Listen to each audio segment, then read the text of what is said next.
Hello and welcome, everyone. Thanks for joining us today for the launch of MSP Transforming, a digital series exploring major changes taking place in our economy and in communities across the greater Minneapolis-Saint region. Last fall, when it became clear we wouldn't be able to be with you in person for the Greater MSP annual meeting, we decided to make a hard pivot, and the result is something different than we've ever done before. Today, we're dropping an entire video series about the present and future of the Minneapolis-Saint Paul region. Think Netflix meets economic development. Before we tell you about that, we'd like to take a minute to share some of the results from 2020.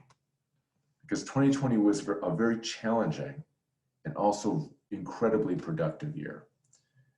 The Greater MSP Partnership took more action in more areas than ever before in response to the region's needs and opportunities. Working together, we succeeded in creating 1,317 jobs that pay on average $50,000 a year with benefits. The 12 job creation projects brought nearly $370 million into communities across the region. And right now, those dollars are creating hundreds of more jobs in small and large businesses, in construction, engineering, transportation, and other sectors. Also in 2020, after 7 years of development, Greater MSP launched MBold, an initiative that's making Minnesota North America's hub for solutions to 21st century food and agriculture challenges like climate change. We also launched the MSP Recovery Hub at greatermsp.org to help leaders track the pace of our region's economic recovery from COVID-19. The region's talent retention and attraction effort, Make It MSP, grew, adding more employers and an even stronger focus on BIPOC professionals.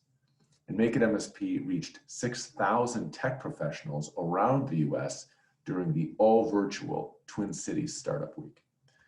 Forge North added 120 official partners and connected 5,000 current and potential entrepreneurs to the resources they need to start and grow their business.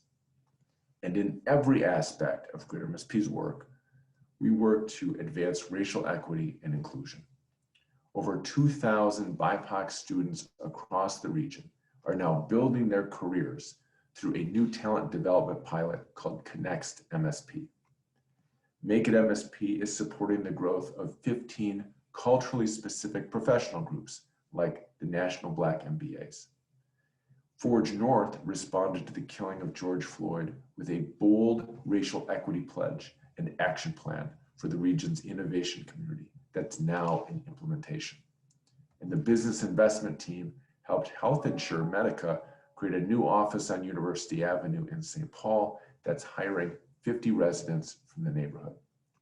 All of these and many more results in 2020 are thanks to the 300 organizations and thousands of individuals who make up the Greater MSP Partnership, including the amazing board and professional staff at the heart of the work.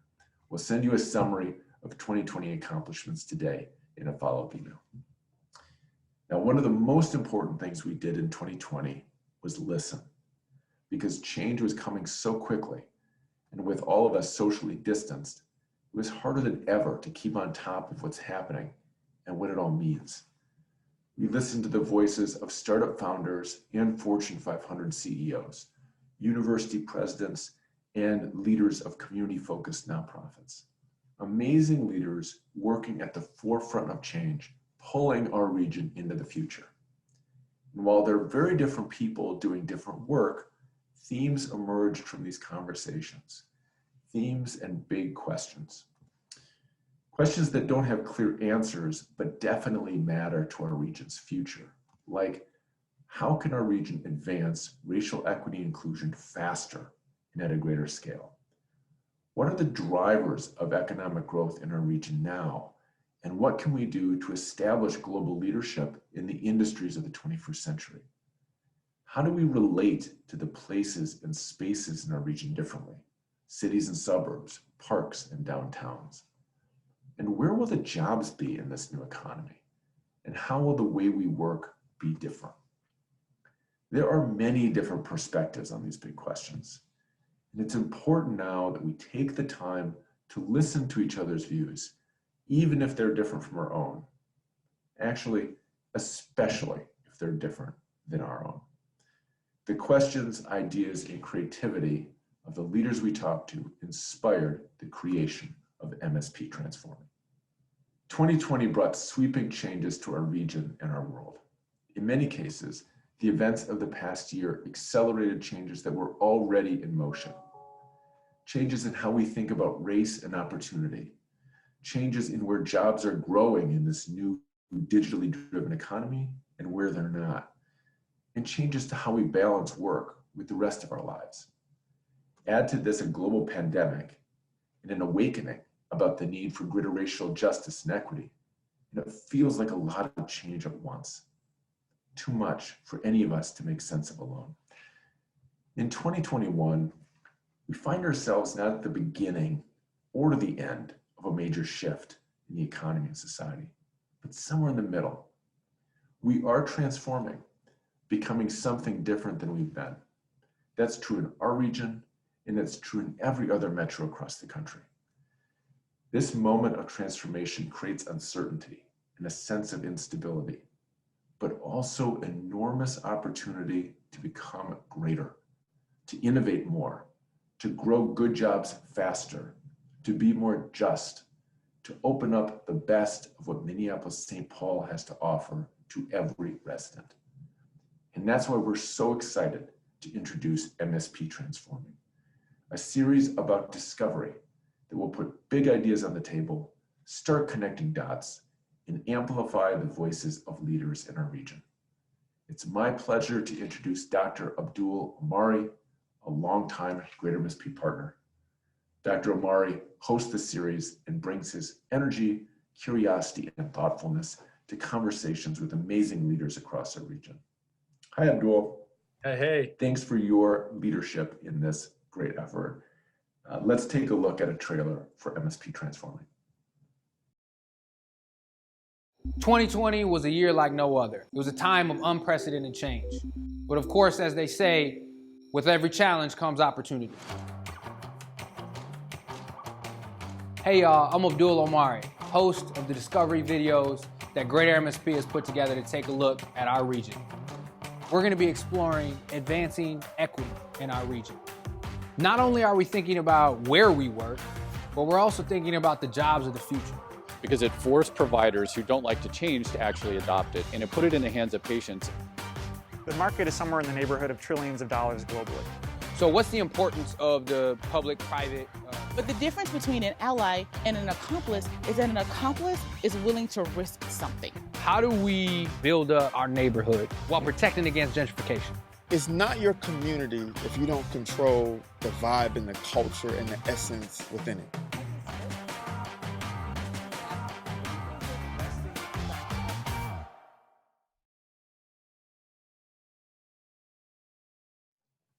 Abdul, you help guide us through these stories of transformation. What inspired you to say yes to play this role in this project? Yeah. I've always been a fan of the work of Greater MSP and really what Greater MSP can do and couple that with what it's doing. And after hearing about the project and the discovery and co-creation approach that we talked about, I was like, yeah, I got to be a part of this. I recognize there's a certain level of humility in acknowledging that we don't know what the answers are to the questions that we're going to be asking. And I come back to that notion of, discovery. And that was really enticing.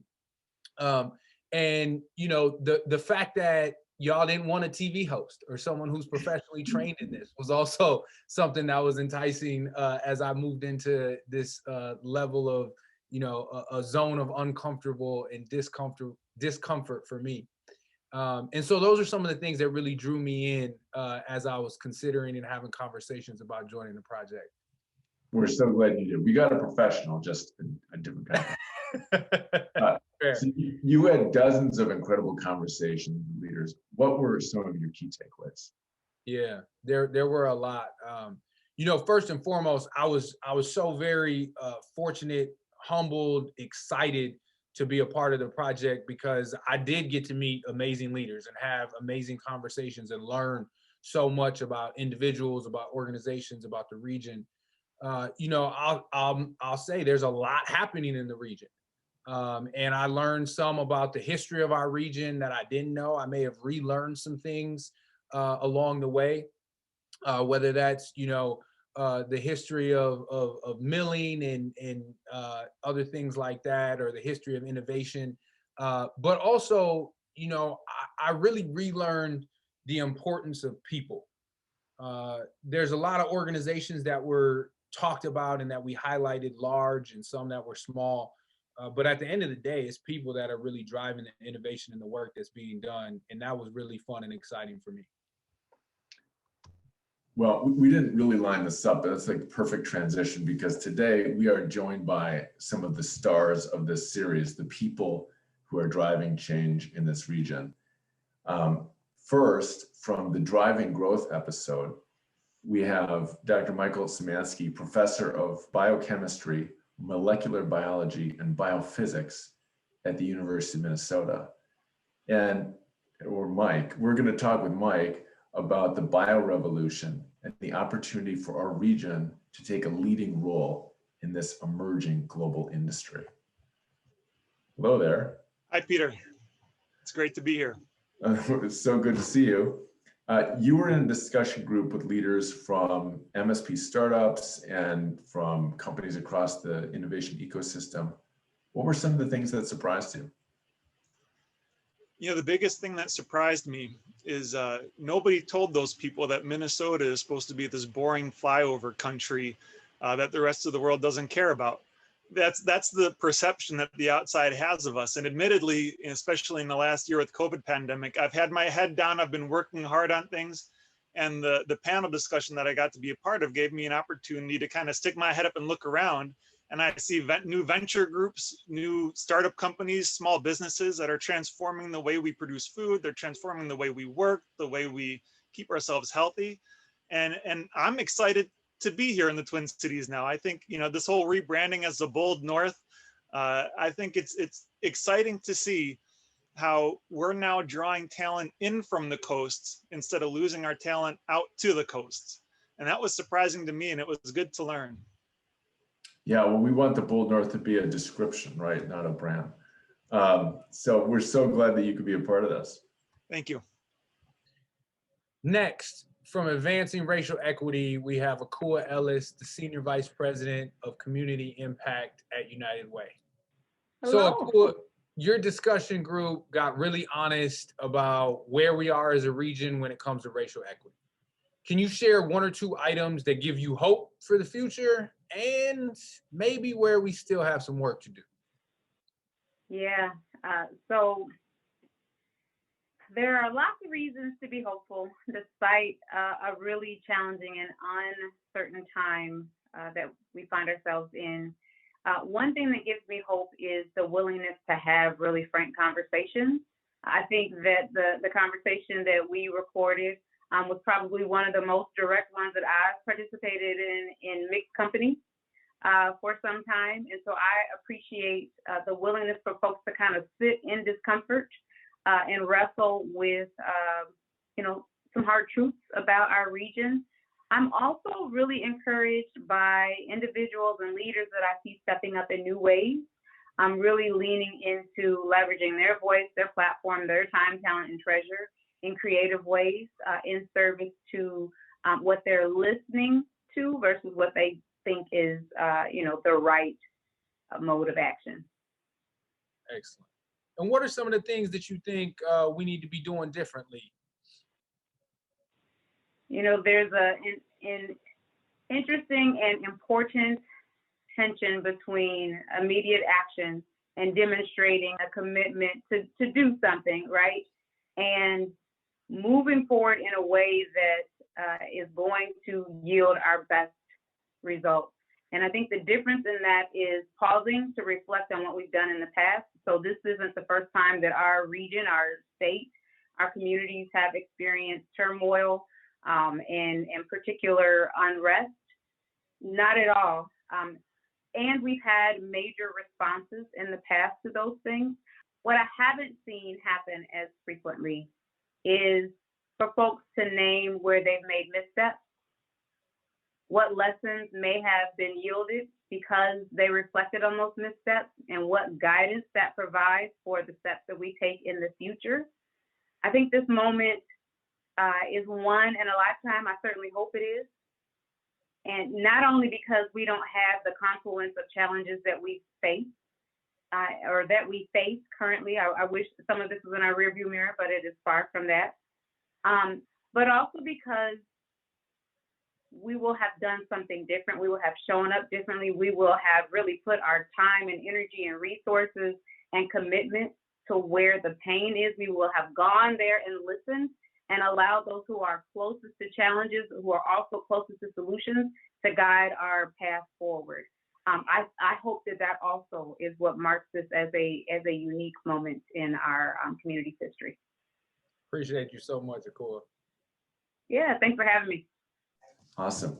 Well, from the How We Work episode, we have Jessica Mogilka, Executive Vice President at JLL. Hi, Jessica. Hello, Peter. How are you? Great. Your group was getting into questions about the future of work, telework, the dynamics between home and office life. What were some of the key takeaways that you had from your discussion? It really goes back to something that you guys said in the introduction around people. And the conversations that we had really centered people as the driving force around how we can be reimagining and should be rethinking how we're working to create that opportunity, that flexibility, and this different modalities of work to include and be inclusive of everyone here in the Twin Cities, in Minneapolis, and the outer edges of our region, so that everybody has an equal and an equal opportunity to produce and be a valued part of a team. I thought one of the most powerful words you used there was should. How should we be working, right? And, there's a lot of change, and we have agency, right, over some of that. It's not all could, and that's speculation or might. That's uncertainty, but we have some decisions to make about what we want to be like. What we should be doing is now part of the conversation, as opposed to we've always done it this way, so we're just going to keep doing it. There's a massive opportunity that's including so many more people in the conversation and being aware of so many different people that it's an amazing opportunity and time to be thinking and talking about how we work. Well, thank you so much for being part of that conversation. Thank you for having me. Finally, reimagine places. Richfield Mayor Maria Gonzalez. Mayor Gonzalez, your group featured so many leaders from various sectors with varying perspectives. What was an interesting point or two that stood out to you in the discussion? Yeah, it was so great to talk to folks and be in a conversation with folks from all different sectors. We had small business represented, community leaders, we had elected officials, large business represented as well. And it was really neat to see. It's pretty clear that we all are seeing that the need as the same and the core issues as the same, and the strategy as the same as well. So regardless of kind of what sector you're coming from, in that conversation, we heard that we need to make sure that we're being innovative, we're creating flexible tools, we're working together across sectors to address things like racial inequity that we see in our region and our state and country, making sure we're focused on core elements that help our families in our region thrive, like affordable housing, making sure we're creating a strong workforce in an attractive region. And you just heard different perspectives, but those different perspectives were saying the same thing. And that was, we need to work across all sectors, be innovative, and lead with equity to really make our region this great place that everyone across the country wants to come to. Indeed. And we appreciate you being a part of that conversation. Much like everybody has a role to play, it sounds like you're saying every sector and industry also has a role to play. Absolutely. Thank you to the leaders with us here today. and to the 25 other leaders who were interviewed or participated in one of the engaging group discussions. You're going to want to see it. This series is a catalyst intended to spark conversation and encourage connection throughout the entire year. I invite you, on behalf of the 3,000 leaders of the Greater MSP Partnership, to be a part of MSP Transforming. The entire 4-part series is available now. Check it out, binge it, share it, post your reactions on social using hashtag MSP Transforming, or reach out to us. And be sure to join one or all of the virtual watch parties that we'll be scheduling. We're going to watch episodes together as a group and then discuss those in real time and talk about what comes next. I can't wait to be together again in person with you. Until then, let's come together virtually to listen to each other's views and experiences, learn something new, and open ourselves up to thinking about an important issue differently.